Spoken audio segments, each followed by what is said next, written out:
ବସିଛୁ। ଆଉ ରୋଷେଇ ସାରିଲୁଣି? ଏଠି ଅଇଁଠା ବାସନ ପଡିଛି, ଏଠି ଲୁଗା ଗୁଡାକ ଜମା ହେଇଛି, ସବୁଆଡେ ସବୁ କାମ ପଡିଛି। କୁଆଡେ ଗଲା କାମ ନ କରି କୋଉଠି ଯାଇକି ବସିଛି ଦେଖେନି, କାଇଁ କୋଉଠି ତ ଦେଖାଉନି, କୁଆଡେ ଗଲା? ଏଇଠି ମୋବାଇଲ ଟିପୁଛି, ମୁଁ କେତେ ଖୋଜିକି ଆସିଲିଣି। କଣ ହେଇଛି କି ବୋଉ? କାହିଁକି ଖୋଜୁଛ?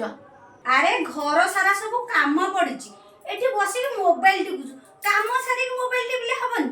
କାହା ପାଖକୁ ଫୋନ କରୁଛୁ, କାହା ସହିତ କଥା ହଉଛୁ? ବୋଉ, ମୁଁ ତୁମ ପୁଅ ସହିତ କଥା ହଉଥିଲି। କଣ ସବୁ କଥା ହଉଛୁ? କଣ କହୁଥିଲା ସିଏ? ବୋଉ, ସିଏ ମତେ କହୁଥିଲେ ମୋ ବୋଉ ଭଲ ରୋଷେଇ କରନ୍ତି, ଭଲ କାମ କରନ୍ତି, ଭଲ ସାର୍ଟ ପ୍ୟାଣ୍ଟ ଆଇରନ୍ ଦିଅନ୍ତି, ଘର ଦ୍ୱାର ବଢ଼ିଆ ଭାବରେ ସବୁ ପରିଷ୍କାର ରଖନ୍ତି, ଠିକ୍ ଟାଇମ୍ରେ ଯତ୍ନ ନିଅନ୍ତି, ଠିକ୍ ଟାଇମ୍ରେ ଖାଇବାକୁ ଦିଅନ୍ତି। ତମେ ସେସବୁ କିଛି କରିପାରୁନ। ତମେ ଟିକେ ମୋ ବୋଉଙ୍କ ଠାରୁ ଶିଖ।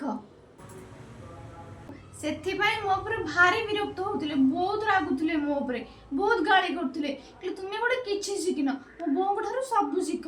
ମୋ ବୋଉ କେତେ ଭଲ କାମ କରୁଛନ୍ତି। ମୋ ପୁଅ ମୋ ନାଁରେ ଏତେ ପ୍ରଶଂସା କରୁଥିଲା।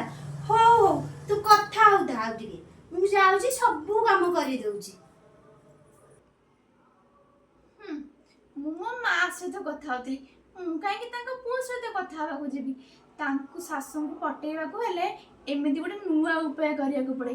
ଆଜ୍ଞା, ଆପଣମାନେ ଯଦି ଆପଣମାନଙ୍କ ଶାଶୁକୁ ପଟେଇବାକୁ ଚାହୁଁଛନ୍ତି ତାହେଲେ ଏମିତି କିଛି ବାହାନା କରିକି ତାକୁ ପ୍ରଶଂସା କରନ୍ତୁ।